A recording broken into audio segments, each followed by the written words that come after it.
தினமணி நேயர்களுக்கு வணக்கம். T20 உலகக்கோப்பை சூப்பர் 8 சுற்றுல ஞாயிற்றுக்கிழமை 2 ஆட்டங்கள் நடைபெற்றிருக்கு. பல்லேகலையில எந்த இங்கிலாந்து ஜெயிக்கவே ஜெயிக்காதுன்னு தமிழ் சொன்னாரோ, அந்த இங்கிலாந்து வந்து ஸ்ரீலங்காவை அடிச்சிருக்காங்க. அடுத்து அகமதாபாத்ல நைட் நடந்த மேட்ச்ல இந்தியாவும் சவுத் ஆப்பிரிக்காவும் விளையாண்டாங்க. அதுல சவுத் ஆப்பிரிக்கா மிகப்பெரிய வெற்றியை பெற்றிருக்காங்க. இந்தியா படுதோல்வி அடைஞ்சிருக்கு அப்படின்னே சொல்லலாம். ஸோ இந்த 2 மேட்ச் பத்தின ஒரு சின்ன ரிவ்யூ தான் நாங்க 2 பேரும் பண்ண போறோம். வாங்க நிகழ்ச்சிக்குள்ள போலாம்.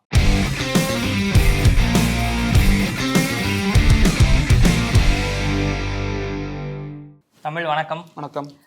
ஸ்ரீலங்கா இங்கிலாந்து மேட்ச்சுக்கு உங்ககிட்ட கேட்கறதுக்கு நிறைய இருக்கு. நிறைய விஷயங்கள் நீங்க என்னென்னமோலாம் சொன்னீங்க. அவன் ஜெயிப்பான், இவன் ஜெயிப்பான் அப்படின்னு. அதுக்கு போறதுக்கு முன்னாடி நம்ம ஃபர்ஸ்ட் இந்தியா மேட்சை பேசிட்டு போயிடலாம் அப்படின்னு நினைக்கிறேன். ஸோ அதனால நீங்க டைம் எடுத்துக்கங்க. கண்டிப்பா பேசலாம். பேசிதானே ஆகணும். அதுக்காக வந்திருக்கோம், வேற வழி இல்லையே. ஸோ இந்தியாவும் சவுத் ஆப்பிரிக்காவும் அகமதாபாத்ல விளையாண்டாங்க.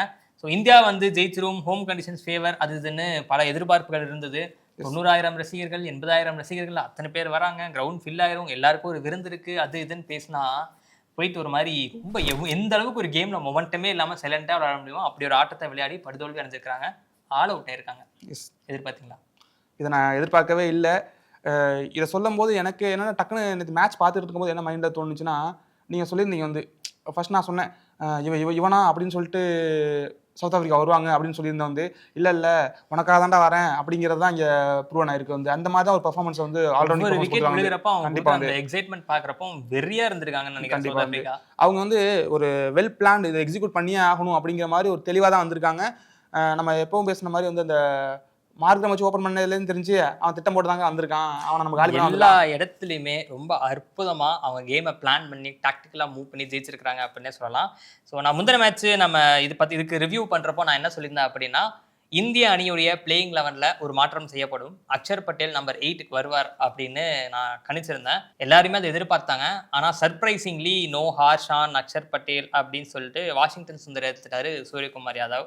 எல்லாரும் அக்ஷர் பட்டேல் ஏன் எடுக்கலன்னு சூரியகுமார் யாதவையும் கௌதம் கம்பீரையும் போட்டு பொழந்துகிட்டு இருக்காங்க. நீங்க என்ன நினைக்கிறீங்க? வாஷிங்டன் சுந்தர் விளையாடுறது சரியா தவறா? இது சரி தவறுன்னு சொல்றதுக்கு ஒன்றும் இல்லை. டீம் மேனேஜ்மெண்ட் வந்து ஓகே டீம் நல்லா இருக்கு, வாஷிங்டன் சுந்தர் வச்சு விளையாடுவோம் அப்படின்னு தான் நினைச்சிருந்தாங்க. ஈவன் இந்த அசிஸ்டன்ட் கோச் பார்க்கும்போது கூட என்ன சொல்லியிருப்பாருன்னா வந்து வாஷிங்டன் அக்ஷர் 2 பேரும் பார்க்கும்போது அக்ஷர் பட்டேல் வந்து ஒன்றும் சலைச்சவர் கிடையாது, அவர் நல்ல பேட்ஸ்மேன் தான், அதெல்லாம் யாரும் இல்லைன்னு சொல்லிட்டு நல்ல ஒரு ஆல்ரவுண்டர். நாங்கள் வந்து இந்த டீம் பிளேயிங் 11 இந்த கண்டிஷனுக்கு இப்படி போவோம்னு சொல்லிட்டு போனோம், அது வந்து கொஞ்சம் தவறாக அமைஞ்சிருக்கு அப்படின்னு சொன்னாரு. தவிர வந்து அக்ஷர் பட்டேலை குறைச்சி மதிப்பிடல, அவரோட எபிலிட்டி தெரியும், ஒரு வைஸ் கேப்டன் எப்படி பண்ணுறாருங்கிறதும் தெரியும் அப்படின்னு சொல்லியிருக்காங்க. இருந்தாலும் வந்து இந்தியாவுக்கு ஒரு பேட் டே, வாஷிங்டன் சுந்தரால வந்து அந்த இடத்துல பண்ண முடியாமல் போச்சு அப்படின்னு தான் தோணுது வந்து. அதுக்காக அக்ஷர் பட்டேலை குறைச்சி மதிப்பிடலை, அதுவும் உண்மை. ஓகே, இப்போ சவுத் ஆப்பிரிக்கா எங்கே ஜெயிச்சாங்கன்னா ஃபர்ஸ்ட் டாஸ் வின் பண்ணி பேட்டிங் எடுத்தாங்க. ஸோ அதுவே வந்து நல்ல மூவ் அப்படின்னு பலர் பாராட்டிட்டு இருக்கிறாங்க. 3 விக்கெட் விழுந்துருச்சு. பவர் பிளேல டிகாக், ரிக்கல்டன், அதுக்கப்புறமா இன்னொரு ஓப்பனரான எய்டன் மார்க்ரம் 3 பேரும் அவுட் ஆனதுக்கு அப்புறமா மில்லரும் பிரேவிஸும் ஒரு கவுண்டர் பஞ்ச் அட்டாக் எப்படி பண்ணணும் அப்படின்றதுக்கு ஒரு அழகான ஒரு டெம்ப்ளேட் செட்டிங் சூப்பராக விளாண்டுட்டு போனாங்க. எந்த ஒரு இடத்துலையுமே வந்து அவங்க 3 விக்கெட் விழுந்துருச்சு அப்படின்ற ஒரு ப்ரெஷரை வந்து அவங்க எடுத்துக்கவே இல்லை. இந்தியாவுடைய கீ பவுலராக சொல்லக்கூடிய மிடில் ஓவர்ஸ்ல ஸ்ட்ரைக் பவுலராக இருக்கிற வருண் சக்கரவர்த்தியை அவங்க டார்கெட் பண்ணாங்க. அது வந்து அவங்க எடுத்த மிக துணிச்சலான ஒரு முடிவா இருந்தது. அதுதான் ரொம்ப ரொம்ப சர்ப்ரைஸா இருந்ததே மேட்ச்ல வந்து. அதுதான் வந்து யார் நல்லா பந்து போடுவா, நல்ல ரெக்கார்டு வச்சிருக்கா அப்படிங்கிற பார்த்த அந்த வருண் சக்கரவர்த்தியை தான் வந்து நீ வந்தா நான் அடிப்பேன் அப்படிங்கிற மாதிரி வரும்போதெல்லாம் 4-6 போகுது. என்னங்க அவர் வந்து ஒரு அவர் எம்எல்ஏடா அப்படிங்கிற மாதிரி இருக்கும்போது இருக்கட்டா அப்படிங்கிற மாதிரி அவங்க அடிச்சு ஈஸியாக விளையாடுறாங்க.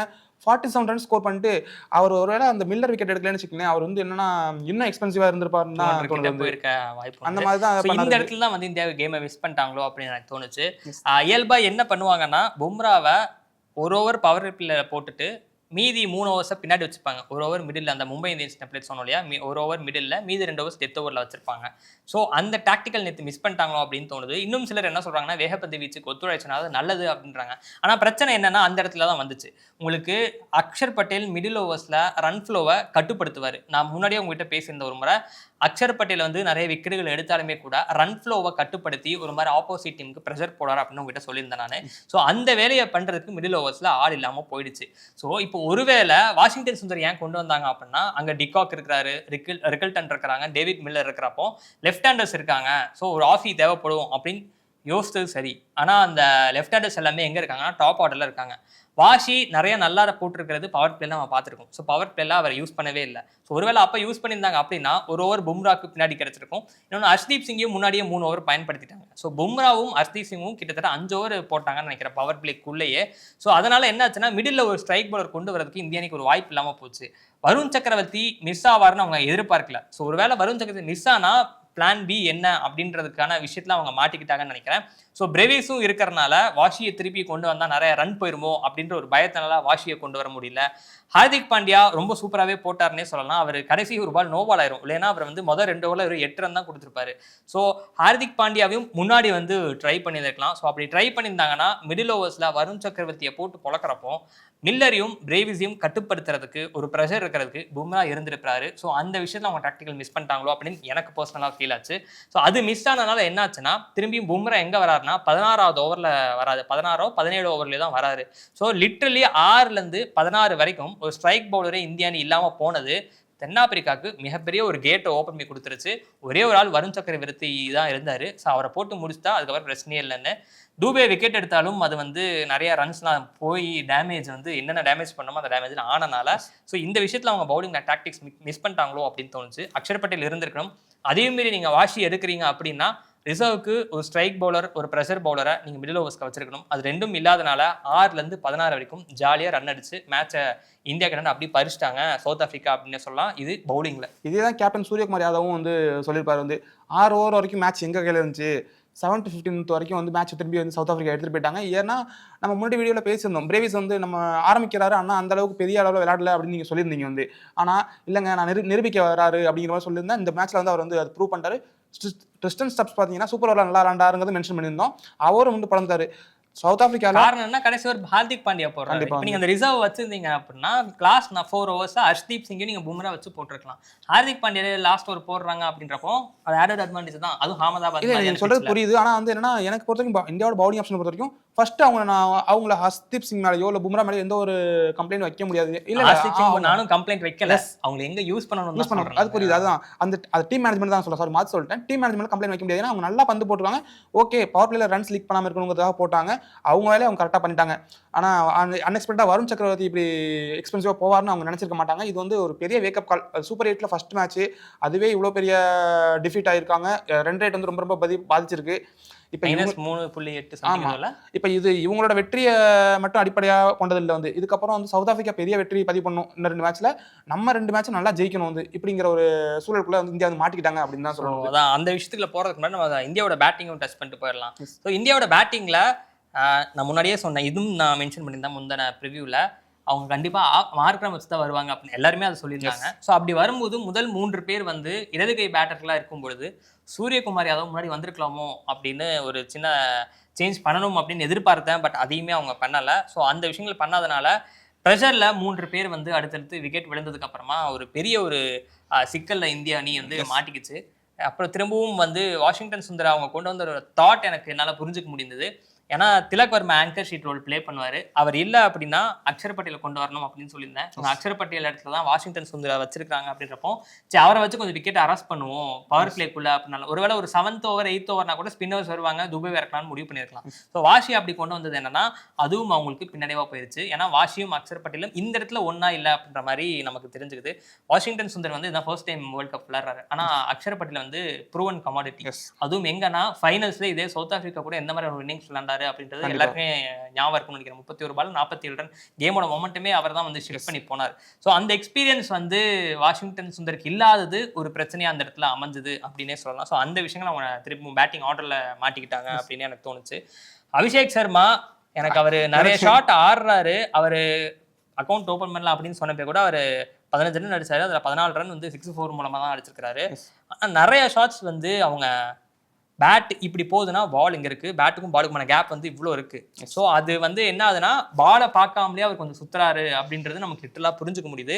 அதுக்கு 2 காரணம் இருக்குது. ஒன்று, பேட்டிங்க்கு சாதகமான ஆடுகளங்களில் விளையாடி விளையாடி விளையாடி பழக்கப்பட்டிருக்கிறாரு அபிஷேக் சர்மா. ஸோ டக்குன்னு பிச் மாறுச்சு அப்படின்னா அதுக்கு எப்படி அகாமடேட் ஆகி ஆடணும் அப்படின்ற ஒரு பேனிக் பட்டன் அவருக்குள்ளே ப்ரெஸ் ஆயிடுச்சு. ஸோ அதனால் அவர் அந்த இது நமக்கு தெரியுது. இன்னொன்று, சவுத் ஆஃப்ரிக்கா வந்து எங்கே கேமை பவுலிங்கில் இது பண்ணாங்கன்னா சூரியகுமார் யாதவ் முதல் 3 ஷாட் நீங்கள் பார்த்துட்டு இருந்தீங்கன்னா அட்டகாசமான டைமிங் பியூர். அதாவது எப்படின்னா ஒரு டாப் ஃபார்ம்ல இருக்கிறவங்க எப்படி டைம் இருக்குமோ அப்படி டைம் பண்ணாங்க. அதை பார்த்தோன்னே என்ன பண்ணிட்டாங்கன்னா, ஓஹோ அப்படியே சமாச்சாரம் வேகமா போட்டா தானே நீ அடிப்பேன்னு சொல்லி எல்லா பாலையும் ஸ்லோவா போட வச்சிட்டாங்க. அபிஷேக்கும் அதை தான் பண்ணாங்க, சூரியகுமார் யாதவுக்கும் அதை தான் பண்ணாங்க. ஸோ அது என்ன ஆகி போச்சுன்னா, மொமெண்டமே எந்த ஒரு இடத்துலையுமே மில்லருக்கும் பிரேவிஸுக்கும் கிடைச்ச மொமெண்டம் இந்திய பேட்டர்களுக்கு கிடைக்க விடாம பார்த்துக்கிட்டதுல தென்னாப்பிரிக்கா பந்து வீச்சாளர்கள் ரொம்ப சூப்பராகவே. இந்த இடத்துல இன்னொரு விஷயத்தையும் நான் மென்ஷன் பண்ணி ஆகணும் வந்து, இஷான் கிஷன் பார்த்தீங்கன்னா ஒவ்வொரு மேட்ச்லையும் வந்து நல்லா விளையாண்டுருப்பார் வந்து. அதாவது இஷான் கிஷன் என்ன பண்ணாங்கன்னா வந்து ஒரு ஷீல்டு மாதிரி யாருக்கு அபிஷேக் சர்மா அவுட் ஆயிடக்கூடாதுங்கிறதுக்காக ஒரு ஷீல்டு மாதிரி அவரை வந்து ஸ்ட்ரைக்கில் நிற்க வச்சு பேட்டிங் பண்ண வச்சாங்க நேற்று வந்து. ஆனால் என்ன ஒரு துரதிருஷ்டம்னா வந்து அபிஷேக் சர்மா அக்கௌண்ட் ஓப்பன் பண்ணலங்கிறது போயிட்டு இஷான் கிஷன் நேற்று வந்து டக் அவுட் ஆக்கிட்டாங்க வந்து. இன்னொன்று ஒரு வேடிக்கையான ஒரு விஷயம் என்னன்னா, ஓப்பனா நாங்க டக் அவுட் ஆகும் அப்படின்னு ஒரு சவன் எடுத்து கண்டிப்பா வந்து அவங்க வந்து அப்ப இந்தியா வந்து அப்படிதான் விளையாடுற மாதிரியே தெரியுது வந்து. அவர் டக் அவுட் ஆயிட்டாரு. இதுல ஒரு இன்னொரு பியூட்டி என்னன்னா வந்து சேசிங்ல டக் அவுட் ஆகிறது இப்பதான் வந்து இவர் வந்து இஷான் கிஷன் ஃபர்ஸ்ட் விளையாடுறாரு. இந்த வேர்ல்டு கப்ல பார்க்கும்போது இன்னும் ஃபர்ஸ்ட் பேட்டிங் நம்ம விளையாண்டுருக்கோம் வந்து. அவர் நல்லா விளையாண்டுருக்காரு. சேசிங்ல ஃபர்ஸ்ட் வந்து இவர் அபிஷேக் சர்மா ப்ரொடக்ட் போய் பண்ணி அவர் விக்கெட் இழந்துட்டாரோ அப்படிங்கிற தோணுச்சு. சரி அபிஷேக் வந்து ரன் கவுண்ட் ஓப்பன் பண்ணிட்டார் நம்ம சொன்ன மாதிரி பார்த்தோம்.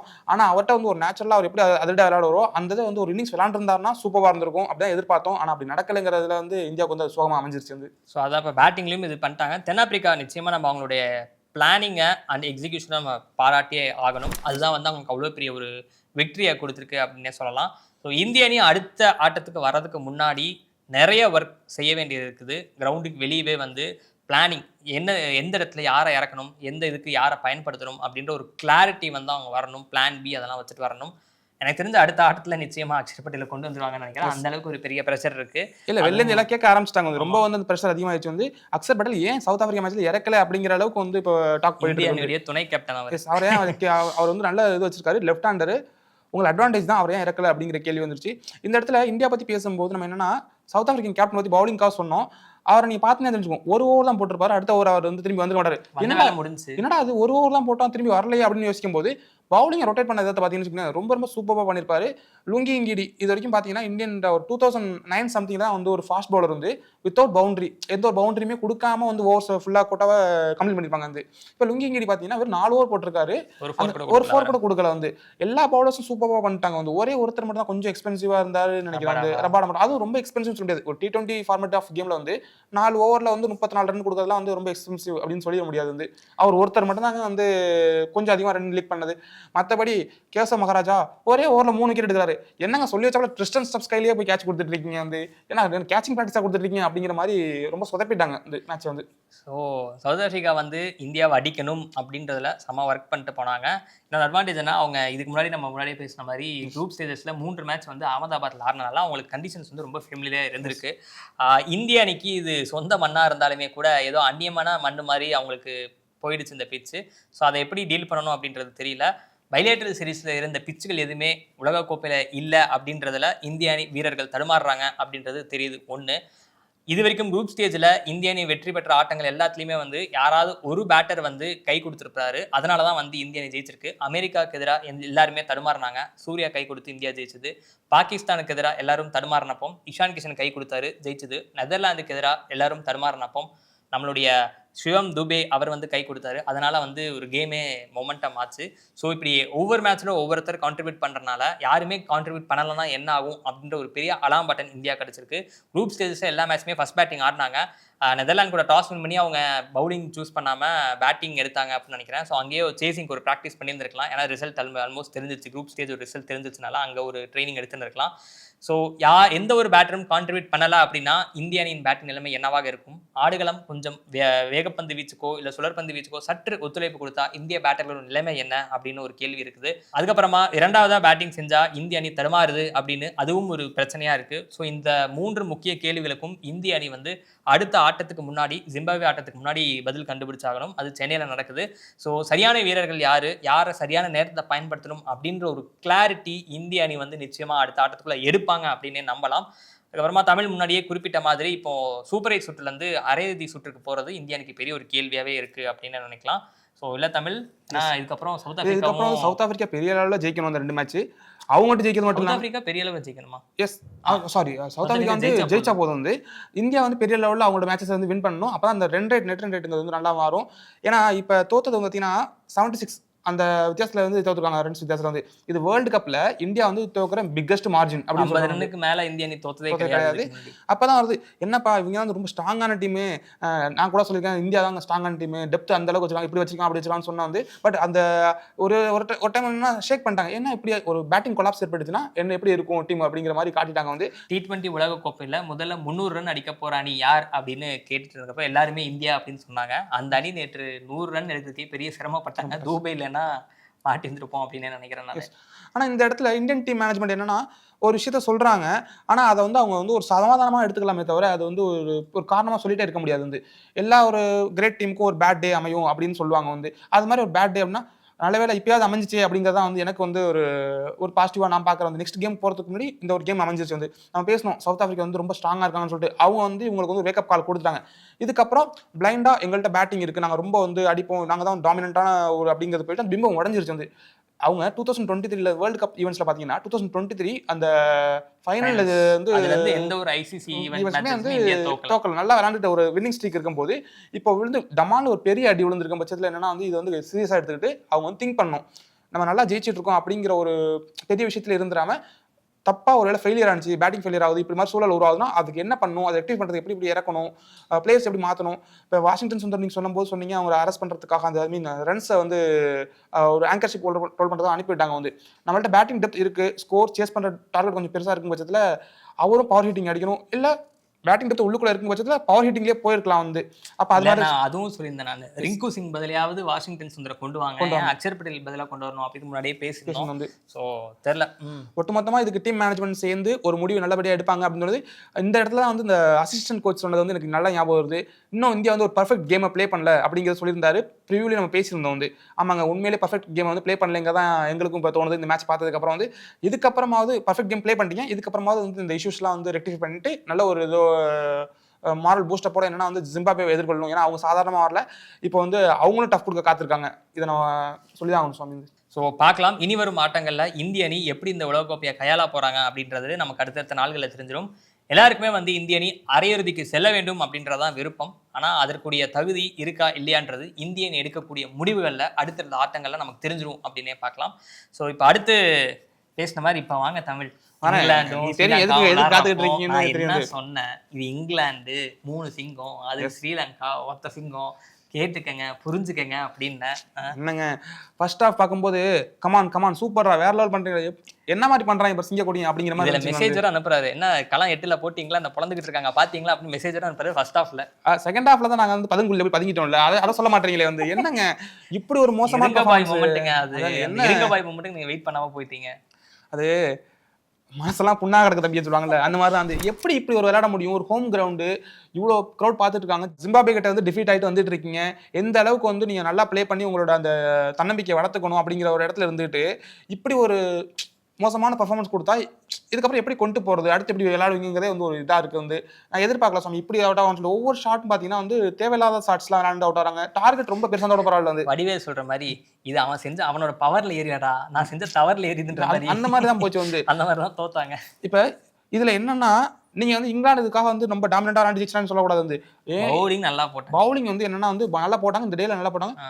பவுலிங் நல்லா போட்டாங்க காட்டிலும் இங்க வந்து என்ன ஸ்ரீலங்கன் கேப்டன் சொல்லியிருக்காரு, ஃபர்ஸ்ட் எடுத்தோடனே அந்த பிச்சு வந்து ஸ்லோவா இருந்துச்சு, நாங்க பந்து போடுறப்ப பவுலர்ஸ் பொறுத்த வரைக்கும் அவங்களோட ஜாப் வந்து ரொம்ப ரொம்ப அருமையா பண்ணிட்டாங்க. ஆனா என்னன்னா இங்க ஸ்ரீலங்கன் பேட்டிங் வந்து இங்க சொதப்பினதுனால இங்கிலாந்து நல்லா பந்து போட்டா நீங்க நினைச்சுக்காதீங்க, அவங்க நல்லா பந்து போடல, நாங்க ஒழுங்கா விளையாடல. நாங்க எடுத்த ஷாட்லாம் வந்து விளையாடின ஷாட் எல்லாம் பாத்தீங்கன்னா ஒரு ரேஷ் ஷாட்ஸா விளையாண்டு தேவையில்லாத ஷாட்ஸ்லாம் எங்களோட விக்கெட் லூஸ் பண்ணோம். பேட்டர்ஸ் ஒழுங்கா பர்ஃபார்ம் பண்ணிருக்கணும், ஆனா பர்ஃபார்ம் பண்ணல. எங்களோட டாப் 4 மேல எனக்கு நம்பிக்கை இருக்கு, திரும்பி அவங்க வந்து ஒரு கம்பேக் கொடுப்பாங்க அப்படிங்கிற மாதிரி தான் அவர் சொல்லியிருக்காரு.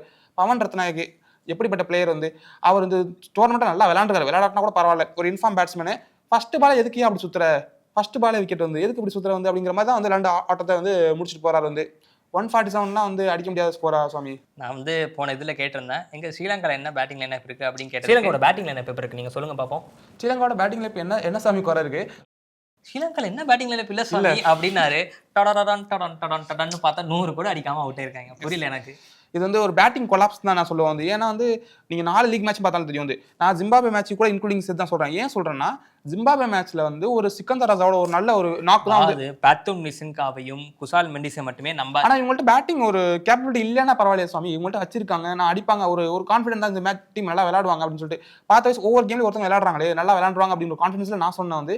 ஆனா அங்க என்ன நடந்திருக்குன்னா வந்து ஜிம்பாப்வே கேம்லயும் நான் இன்க்ளூடிங் தான் சொல்றேன். ஏன்னு சொல்றேன்னா அந்த கேம்ல அவங்க வந்து என்னன்னா வந்து ஒரு சிக்கந்தர் ரஸா நல்லா விளையாடாம போயிருந்தாருன்னு வச்சுக்கோங்களேன், இவங்க ஜெயிச்சிருந்திருப்பாங்க வந்து. நல்லா தான் வந்துட்டு இருக்காங்க வந்து. பேட்டிங் ஃபெயிலியருங்கிறது வந்து இப்போ இந்த ஸ்ரீலங்கன் ஹோஸ்ட் நேஷன் ஒரு ஹோஸ்டா இருக்க இங்க ஒரு இலங்கை வந்து எப்படி ஒரு பேட்டிங் ஃபெயிலியர் பண்ண முடியும்? கேப்டன் ஷானக்கா மட்டும் பாத்தீங்கன்னா தெரியும், அவர் போராடிட்டு இருப்பாரு, எப்படியாச்சும் அடிக்கலாம் போலான்னு சொல்லிட்டு. அவருமே தப்பா நேரத்தில் அவுட் ஆயிருவாரு. ஓரளவுக்கு அந்த அதில் ரஷீத் அவரை கொஞ்சம் வெயிட் பண்ணிட்டு அதுக்கப்புறம் கொஞ்சம் ஃபாஸ்ட் பவுலிங் வந்திருக்கும், கொஞ்சம் பவர் ஹிட்டிங்லாம் கிடைக்கும். அவர் பவர் உள்ள ஆள் தான். பட் இருந்தாலுமே அந்த ஒரு ஓவர் தாக்கு பிடிச்சிருந்தானா கொஞ்சம் கேம் இன்னும் ஜெயிச்சிருப்பாருன்னு சொல்ல வரல, பட் கேம் என்ன கொஞ்சம் டீப்பா எடுத்துட்டு போயிருக்கலாம் அப்படின்றப்போ அவங்களோட விக்கெட் வீழ்த்தக்கூடிய ஸ்ட்ரைக் பவுலர்லாம் அந்த நேரத்தில் அட்டாக் வந்திருக்கு வேணா அப்படின்னு அவர் நினைச்சிருப்பாரா சாமி, என்ன மாதிரி ஷாட் அடிச்சாரு அந்த கேட்ச் நீங்க பாத்தீங்களா வந்து பவுண்டரி லைன்ல அப்படிக்கா பிடிச்சி இப்படி தூக்கி போட்டுட்டு என்னடா பிளான் பண்ணி வந்திருக்கீங்களா அப்படிங்கிற மாதிரி ரொம்ப ஈஸியா அந்த கேட்ச் பார்க்கறது ஈஸியா காட்டிட்டாங்க. ஆனா ரியல் டைம்ல பார்க்கும்போது அது எவ்வளவு கஷ்டமான கேட்சா இருந்திருக்கும் தெரிஞ்சிருக்கும் வந்து. அவர் எதிர்பார்க்கல, அவர் லாஸ்ட் கோப்பா இருந்தாரு, அவருமே வந்து அவங்க முடிச்சு விட்டாங்க வந்து. அதான் சொன்னேன், அவர் வந்து அடில் ரஷீத் வந்து ஃபைனல் நெய்ல வந்து காஃபின் அடிச்சிட்டாரு அப்படிங்கிற மாதிரி ஒரு நல்ல ஒரு இதாக பந்து போட்டு முடிச்சிட்டாரு வந்து. இதுல பார்த்தா தெரிஞ்சிருக்கும் அடில் ரஷீத் வந்து ஃபர்ஸ்ட் எடுத்து அவங்க கொண்டு வரல வந்து. ஏன்னா வந்து வில் ஜாக் ஸ்ட்ரைக் பண்றாரு வந்து, பந்து போறாரு, போட்டா விக்கெட் விழுந்துருக்கு, என்னங்க விக்கெட்டா எடுத்து தள்ளிட்டு இருக்காரு அப்படிங்கிற பார்த்தா ஆர்ச்சரும் ஒரு வழியா நல்லா போட ஆரம்பிச்சிட்டாரு. அவருக்கும் 2 விக்கெட் விழுந்துருச்சு.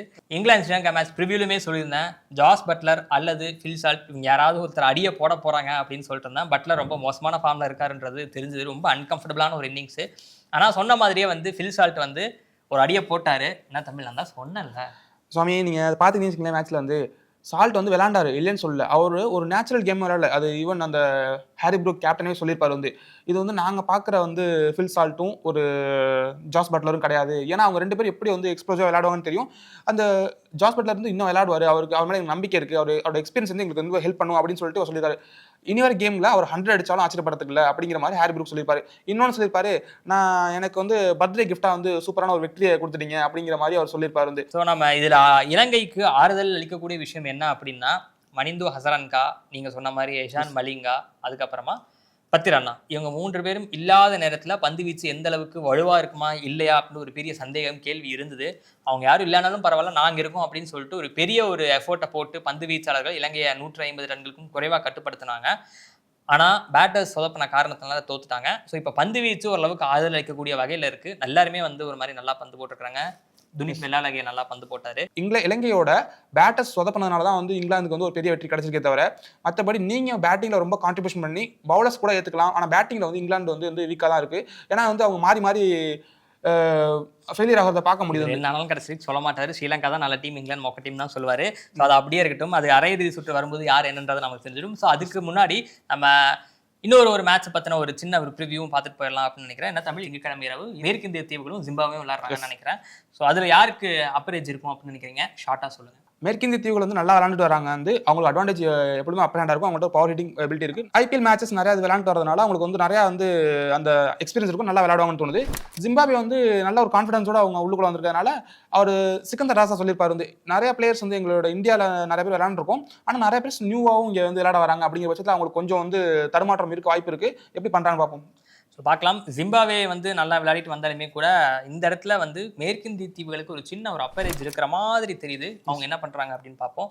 ஸோ இந்த ஷோவில் வந்து நாங்கள் 3 மேட்ச் பற்றி பார்த்துருக்கோம். இந்தியா தென்னாப்பிரிக்கா, இலங்கை இங்கிலாந்து இந்த மேட்ச் பற்றின ஒரு சின்ன ரிவ்யூவும், மேற்கிந்திய தீவுகள் ஜிம்பாப்வே மேட்ச் பற்றின ஒரு சின்ன ப்ரிவியூவும் பார்த்துருக்கோம். ஸோ சொல்ல போனால் ஞாயிற்றுக்கிழமை நடந்த சூப்பர் 8 சுற்று ஆட்டமில் 2 ஹோஸ்ட் நேஷன்களும் தோற்றுருக்காங்க. அவங்க என்ன எழுச்சி பெற போகிறாங்க அப்படின்றத நம்ம வரும் நாட்களில் பார்க்கலாம்.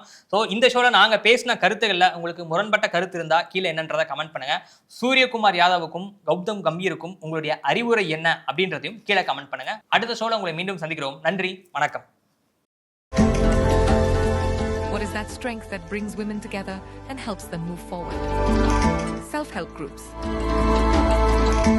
Central Bank of India, under DAY NRLM, provides financial support to self-help groups and through Sent Nari Shakti to their members. Central to you since 1911.